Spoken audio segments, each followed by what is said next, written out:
దేశవ్యాప్తంగా లోక్సభ ఎన్నికలకు సంబంధించిన షెడ్యూల్ విడుదలైంది. ఇక ఆంధ్రప్రదేశ్ సహా 4 రాష్ట్రాల్లో అసెంబ్లీ ఎన్నికలు సైతం జరగనున్నాయి. అయితే ఎన్నికల కోడ్ అమల్లో ఉన్న నేపథ్యంలో సోషల్ మీడియా పోస్టులపై ప్రత్యేక నిఘా ఉంటుందని తెలిపారు ఎస్పీ జగదీష్. సార్వత్రిక ఎన్నికల దృష్ట్యా జిల్లాలో ప్రస్తుతం ఎన్నికల కోడ్ అమల్లో ఉందన్న ఆయన, ఈ నేపథ్యంలో ఎవరైనా సోషల్ మీడియాలో వివాదాస్పద పోస్టులు పెడితే కఠిన చర్యలు తప్పవని హెచ్చరించారు. ట్రోలింగ్, ఆన్లైన్ వేధింపులు, తప్పుడు వార్తల ప్రచారాలపై ప్రత్యేక నిఘా ఉందన్నారు. ఎక్కడైనా ఇలాంటివి జరిగితే ఆయా వాట్సాప్, ఫేస్బుక్ గ్రూప్స్ అడ్మిన్లే బాధ్యత వహించాల్సి ఉంటుందని వార్నింగ్ ఇచ్చారు ఎస్పీ జగదీష్.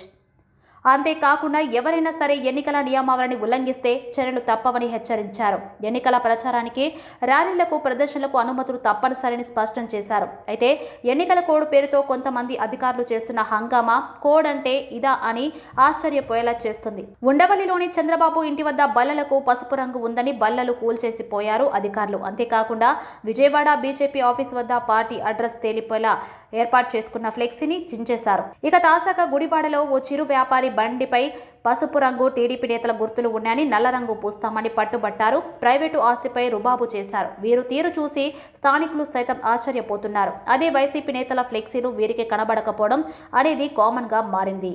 అయితే ఈ ఎన్నికల కోడ్ ఆంక్షలు కేవలం ప్రతిపక్షాలకేనా అంటూ పలువురు నేతలతో పాటు ప్రజలు ప్రశ్నిస్తున్నారు. ఈ క్రమంలోనే అన్ని చోట్ల ప్రజాప్రతినిధుల ఫోటోలు, బ్యానర్లు పూర్తి స్థాయిలో తొలగించాల్సి ఉన్నా పట్టించుకోవడం లేదు. ప్రభుత్వ కార్యాలయాల్లో సీఎం ఫోటోలు దర్శనమిస్తున్నాయంటే కోడ్ ఎలా అమలు అవుతుందో అర్థం చేసుకోవచ్చు. కలెక్టరేట్లో కీలక విభాగమైన CFGHJ బ్యాక్లో తలుపుపై ఉద్యోగ సంఘానికి సంబంధించిన పోస్టర్ అతికించి ఉంది. ఆ పోస్టర్పై ముఖ్యమంత్రి జగన్మోహన్ రెడ్డి చిత్రం ఉంది. ఎన్నికల కోడ్ అమల్లోకి వచ్చిన ఇంతవరకు ఆ పోస్టర్ను తొలగించలేదు. నిత్యం వేలాది మంది భక్తులు దర్శనం చేసుకునే ఆలయాల్లోని ప్రసాదాల విక్రయ కేంద్రం వద్ద కూడా సీఎం ఫోటో దర్శనమిస్తున్నాయి. ఇక పలు పార్టీ ఆఫీసులతో పాటుగా రోడ్లపై సీఎం ఫోటోతో ఉన్న పోస్టర్లు దర్శనమిస్తున్నాయి. కోడ్ అమల్లోకి వచ్చిన ఆ పోస్టర్ను మాత్రం తొలగించలేదు. అలాగే పలు గ్రామాల్లో సీఎం బొమ్మతో ఉన్న ప్రచార బోర్డును కూడా తొలగించకుండా వదిలేశారు. ఈ విషయంపై పార్టీ నేతలతో పాటుగా ప్రజలు సైతం ఆగ్రహం వ్యక్తం చేస్తున్నారు.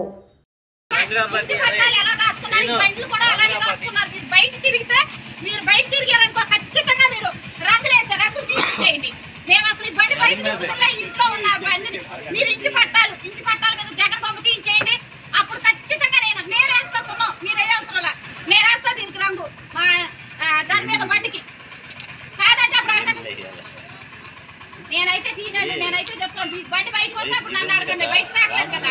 ముందు జగన్మోహన్ రెడ్డి ఇళ్ల పట్టాల మీద ఉన్నటువంటి మొత్తం తీయించండి. అవి అయితే ఓకే.